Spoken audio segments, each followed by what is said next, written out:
Dhaka City urban champion Mr. Abu Nasir Khan is an environmental activist under the banner of Bangladesh Poribesh Bachao Andolon, which translates as the Environment Saving Movement. He became involved in this movement to help create awareness on environmental issues, to protest against pollution of the environment, and to advocate for the enacting of environmental laws.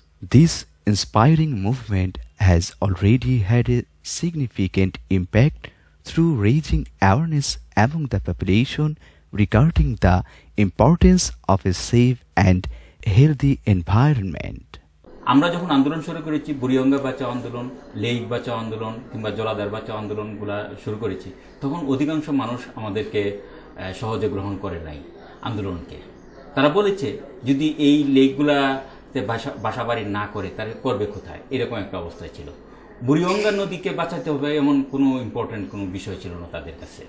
তখন তারা সবাই বলেছে এখানে ক্ষুধা দারিদ্র ওইগুলোই সবচেয়ে বেশি। এই অবস্থা থেকে আমরা দীর্ঘদিন আন্দোলন করার ফলে একটা উল্লেখযোগ্য সংখ্যক মানুষ কিন্তু এখন পরিবেশ ব্যাপারে সচেতন হয়েছে।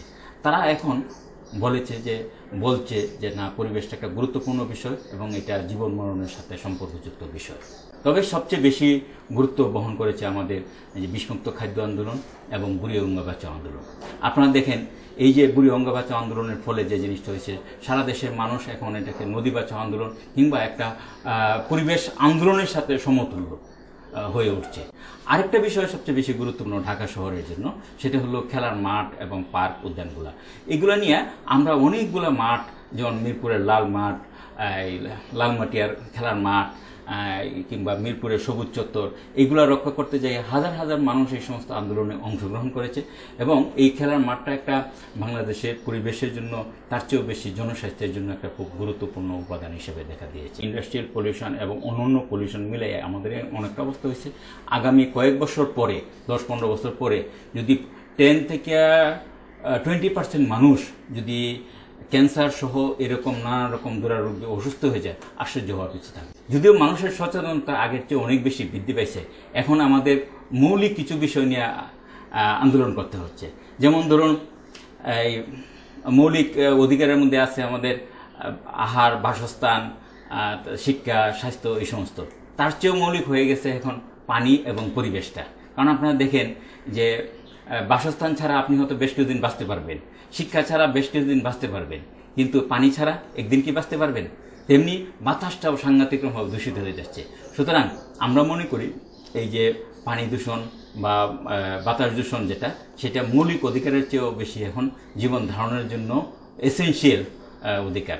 এইগুলা যাতে কনস্টিটিউশনে স্থান পায়, সেই জন্য কিন্তু আমাদের এখন আন্দোলন করতে হবে। আরেকটা বিষয়, এই বর্তমানে আন্দোলনের যে ফেজে আসছে, অধিকাংশ মানুষ সচেতন হয়েছে পরিবেশের ব্যাপারে, কিন্তু এই পরিবেশকে ভালো রাখার জন্য তার যে একটা কন্ট্রিবিউশন করতে হবে, কি মানসিকভাবে কি আর্থিকভাবে, এইটার জন্য কিন্তু মানুষ এখনো প্রস্তুত না। আমাদের আন্দোলনটা এখন মানুষকে আরও অনেক বেশি সচেতন করা, যাতে করে তারা নিজেরাই উদ্বুদ্ধ হইয়া যাতে পরিবেশটা ভালো থাকে, সেজন্য তারা কন্ট্রিবিউট করে। আমরা চাই যে পরিবেশের সাথে সম্পর্কযুক্ত যে সমস্ত ইনস্টিটিউশনগুলো আছে, কি সরকারি, বেসরকারি কিংবা আন্তর্জাতিক সংস্থাগুলা, সেগুলা যেন আরও অ্যাক্টিভেট হয়, প্রোঅ্যাক্টিভ হয়, হইয়া পরিবেশের সাথে সম্পর্কযুক্ত বিষয়গুলা আরও গুরুত্ব সহকারে তারা যাতে এই কাজগুলা করে।